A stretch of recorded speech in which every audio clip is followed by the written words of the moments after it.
Côte d'Ivoire, mauvaise nouvelle pour le président de la République du Côte d'Ivoire, son Excellence M. Alassane Ouattara. L'armée en route pour Abidjan.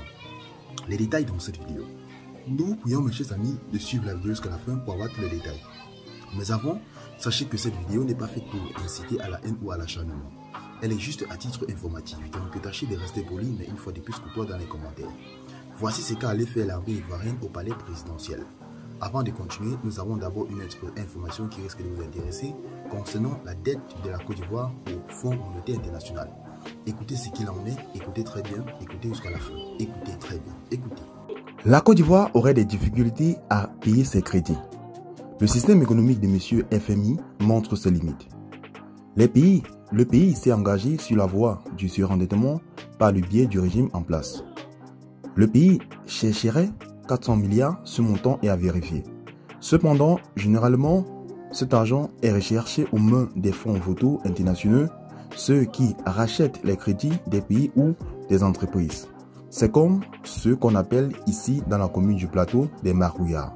Ceux à qui nos parents salariés vendent leurs crédits pour résoudre un problème spontané. Fonctionnant sur le même principe. Les fonds vautours achètent les crédits des pays endettés comme la Côte d'Ivoire, mais ces crédits sont remboursés au fonds vautour plus chèrement qu'avant. Par exemple, si la Côte d'Ivoire doit 100 millions à un autre pays ou à la Banque mondiale, le fonds vautour permet à la Côte d'Ivoire de payer son crédit à la date convenue initialement, ce qui permet à la Côte d'Ivoire de prendre de nouveaux crédits puisqu'elle paye ses crédits. Critique de ce système économique et financier.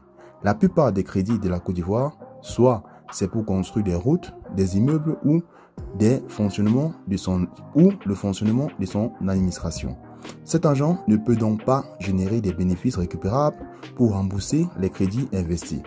Le pays aurait eu une facilité à payer son crédit si cet argent emprunté avait servi à faciliter la création des projets d'entreprise, l'industrialisation du pays.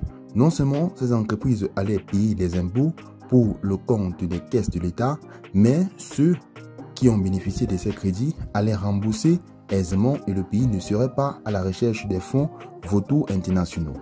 L'État peut construire des routes, mais pas des immeubles pour la grandeur d'un régime politique. Ce sont les particuliers parce qu'ils ont des affaires prospères qu'ils bâtissent des immeubles. Sans être économiste, ce sont des choses entreprises à travers des écrits et des vrais économistes.